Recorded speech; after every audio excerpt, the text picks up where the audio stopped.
పప్పులోకి ఉప్పు ఎక్కువ వేసినావు, రసంలోకి ఉప్పు ఎక్కువ వేసినావు, అన్నం ఎట్లా తినేది నేను? ఏందినా ఏదో పప్పులోకి ఉప్పు ఎక్కువ వేసినావు, రసంలోకి ఉప్పు ఎక్కువ వేసినావు అంటాడు. ఎవరిది? అయ్యి నా పెళ్ళాం తమ్ముడు. ఇంట్లోనా? ఇంట్లో. మళ్ళీ ఇంట్లోనే నువ్వు మీ భార్యకి చెప్పాలి కదా, పప్పులోకి ఉప్పు ఎక్కువ వేసినావు, రసంలోకి ఉప్పు ఎక్కువ వేసినావు. నువ్వు ఇంట్లో చెప్పాలా, ఏంది ఫోన్ లో చెప్తాను మళ్ళా? ఆ ఇంట్లో చెప్పే ధైర్యం లేకనే కదా వాళ్ళకి ఇట్లా బయటకు వచ్చి ఫోన్లలో చెప్తాండేది. ఇంట్లో చెప్పే ధైర్యం లేక బయటకు వచ్చి ఫోన్ చేస్తాండ. అవును తమ్ముడు. ఏం తమ్ముడు బాగున్నావా? లేదునా, 4-5 రోజులు అయితే ఆరోగ్యం బాగాలేదు.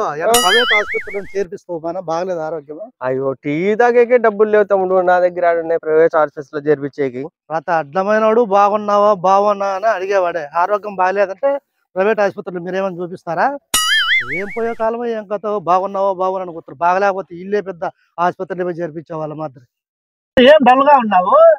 ఏం లేదు బాలా, ఏం లే. కొడుకు బెంగళూరు చదువుతాడు కదా, బీటెక్ చదువుతున్నాడు కదా. బీటెక్ చదువుతున్నాడు. ఇప్పుడు వాడు నెల నెల డబ్బులు పంపించమంటున్నాడు. ఏంటి పంపించమన్నాడు? ఏందో ఒకటి బుక్ తీసుకోవాలా, రెడ్ బుక్ అంట. రెడ్ బుక్ తీసుకోవాలని లాస్ట్ మంత్ 10,000 వేసిన. పోయిన నెల ఒక బుక్ కే 10,000 రెడ్ బుక్. రెడ్ బుక్ కి మళ్ళా ఇప్పుడు 10,000 పంపి డాడీ వైట్ బుక్ కావాలంట.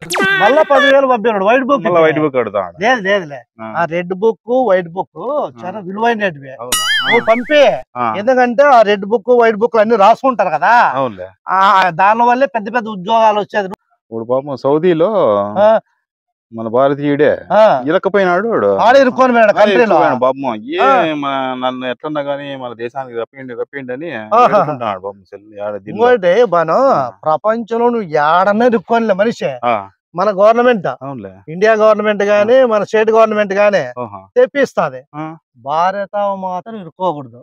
భారత ఇరుక్కున్నాం అనుకో, మన ఇండియా గవర్నమెంట్ ఏం చేయలేదు, స్టేట్ గవర్నమెంట్ ఏం చేయలేదు. భారత ఇరుక్కోకుండా ప్రపంచ దేశంలో ఏడన్నా ఇరుక్కోవా, మన దేశం మనం కాపాడుతాం. State government, central government.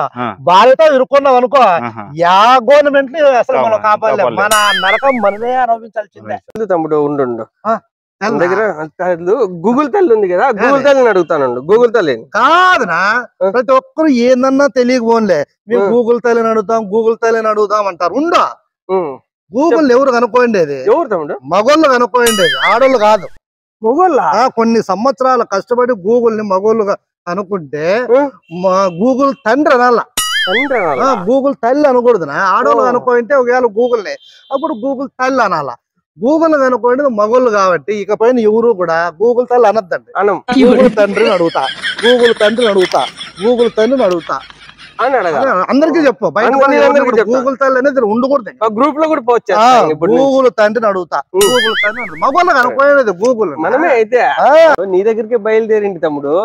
వస్తా అంటే దారిలో తాగుపోతూ పడిపోయినాడు, తాగి బాగా. అవునవునులే, తాగిపోయినా అట్లా పోయే వాళ్ళు వస్తున్నారు, ఇట్లా పోయే వాళ్ళు ఉన్నారు, ఒక్కరు కూడా సాయం చేయరు. కాదనా, తాగుబోతు ఏడ పడిపోయినా ఎవరు పట్టించుకోరు. కానీ పడిపోతున్న రాష్ట్ర ఆర్థిక వ్యవస్థ మాత్రం ఆ తాగుబోతు పైకి లేపాల. రాష్ట్ర ఆర్థిక వ్యవస్థనేమో అతను తాగుబోతే పైకి లేపాల. తాగబోతు రోడ్లో పడిపోయినారు అనుకో, ఎవరు లేపరు, చూస్తుంటారు, పోతా ఉంటారు, అంతే. ఈ తాగుబోతులు పడిపోయింటారు కదనా, వాళ్ళకు కూడా గవర్నమెంట్ ఏం చేయాలంటే ఒక వెహికల్, ఒక వాహనం పెట్టాలి, ప్రత్యేకంగా పెట్టి తాగుబోతు ఎవరైతే పడిపోయారో వాళ్ళని జాగ్రత్తగా ఇంటికి తీసుకొని పోయి వదిలే బాధ్యత ప్రభుత్వం తీసుకోవాలి. ఏనా ఏమింతలేటా? మాటకు పోయి తమ్ముడు, మాటకు పోయింటా? ఏంటికి? ఫేస్ క్రీమ్ తెచ్చుకుంటే పోయి. ఫేస్ క్రీమ్ తెచ్చుకుంటాక? ఫేస్ క్రీమ్ ఏంటికినా? ఫేస్ క్రీమ్ ఎందుకు తెచ్చుకుంటారు తెలుదా? మహాన్ని పట్టించుకుంటారు చూడు, మహానికి. అదే ఫేస్ క్రీమ్ ముఖాన్ని పట్టించుకుంటారు కదా. కాదనా, ఫేస్ క్రీమ్ ముఖాన్ని పట్టించుకుంటారు కదా. అవును, మళ్ళీ ఐస్ క్రీమ్ కళ్ళకు పట్టించుకోవాలి కదా. ఐస్ క్రీమ్ ఏంటికి తింటారు ఐస్ క్రీమ్ ని? నీతో చాలా కష్టం తమ్ముడు. కాదనా, ఫేస్ క్రీమ్ వచ్చి ఫేస్ కు పట్టించుకుంటారు, మళ్ళీ ఐస్ క్రీమ్ కళ్ళకు పట్టించుకోవాలి కదా. ఎందుకు తింటారు నాకు అర్థమే కాకుండా ఉంది. ఏమి ఎంత ఏం తమ్ముడు తలకి రంగు వేసినావు? ఓ, నా తలకు రంగు వేస్తున్నా. రేపే కదా నా పండగ, రేపు పండగని ఈ రోజు రంగు వేస్తున్నా. చెప్పాలి, కలికాలం అయిపోయింది తమ్ముడు అంతాను. ఇంత ముందు పండగలకు వస్తే ఇండ్లకి రంగు వేసుకునే వాళ్ళు, తలకాయలకి వేసుకుంటున్నారు. ఏం కాలమో ఏమో. నీకు ఎంటుకలు లేవని అందరి మీద ఏడ్స్ పడితే ఏమొస్తుంది? తలకాయలు ఎంటుకలున్నా ఓర్చుకోలేరు, తలకు రంగు వేసినా ఓర్చుకోలేరు. నీకు ఈ తలకాయలు ఎంటుకలు లేవు కాబట్టి నువ్వేమో అంటావు, మాకు ఎంటుకలు ఉన్నాయి కాబట్టి రంగు వేస్తున్నావు. అంత కుళ్ళుకుంటే ఎట్లయితుంది?